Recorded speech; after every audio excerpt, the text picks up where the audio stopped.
instrumentals. It's what the streets need. It's the #1 podcast for cleaning business owners.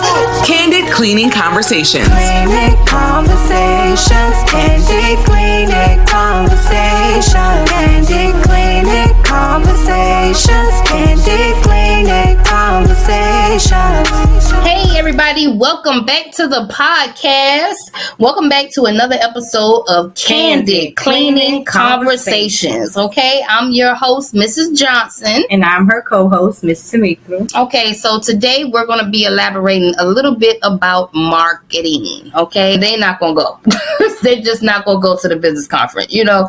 So just keep in mind, you guys, next year that if you are not doing the work and you're just listening to podcast after podcast and people are giving you very valuable information, it's good information, but it's really, at the end of the day, it's what you do with the information that really counts, you know. So next year I'm going to be documenting a lot of this stuff. Trust me, a lot of this stuff, so that I can show you guys that this stuff really does work, man. You got to get in the building with these people. You got to feel the vibes with these people, you know, and build those relationships, man. So, moving right along. What do we have next on the list? We're going to say referrals, getting customer referrals.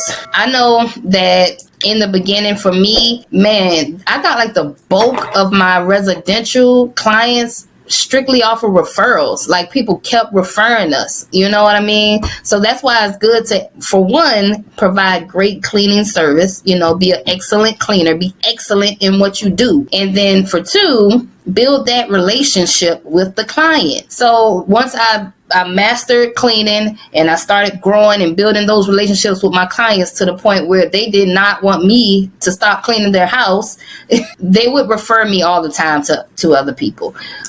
So never be afraid to actually give a discount or something for a referral. Give something of value in exchange for a referral, for them referring some other businesses to you. Okay? Yeah, that's very lucrative. That's good. Right.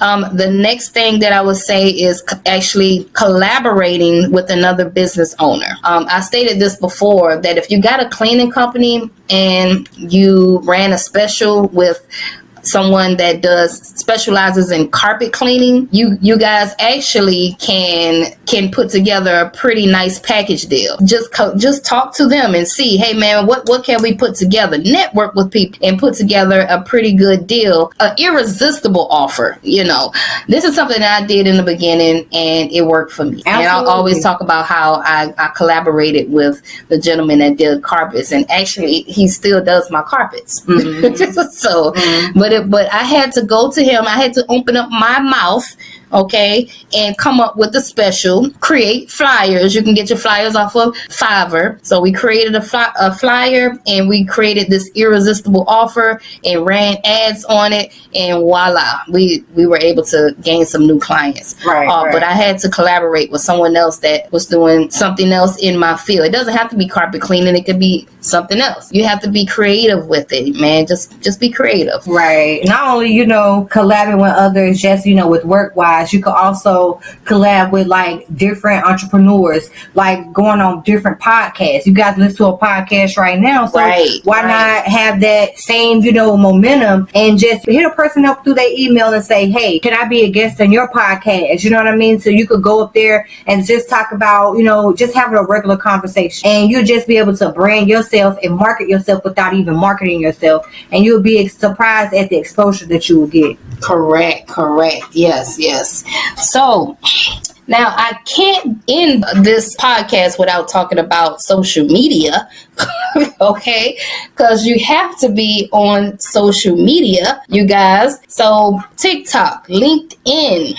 I don't know if you guys are really utilizing LinkedIn like that, or you realize how powerful the platform is, but it's a pretty good platform for you to network on with other business owners, people that own Airbnb hosts, or property managers. You know, go on there and talk to them, see if they're looking for a cleaner. Today, I'm not gonna lie, I actually went in my Facebook groups and I started networking with people. I started to message property managers or property. I just type in the search, I'll type property management and see what comes up. Usually a few realtors or something to come up that are selling houses.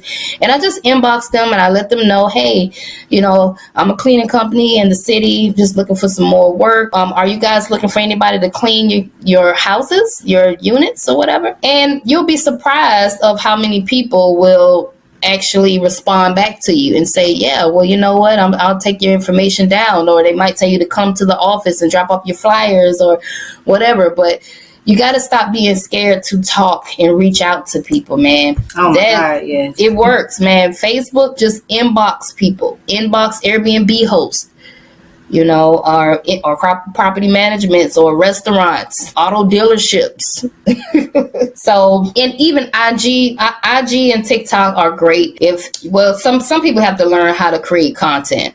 They're gonna have to, just dealing with social media. I mean, do you know how many people go on TikTok anyway and they put a whole bunch of videos up anyway, especially on IG, putting pictures up. So, I mean, just go ahead and just document your story and things by putting up pictures of what you face, maybe like something like your before and after pictures. So that way you can market to people by showing them, okay, this is what you can do. And then it may be susceptible to go ahead and hit you up and be like, oh, okay, I might want to give them a chance to see what they got going on. You just never know. Right. You got to stay top of mind with people. Right.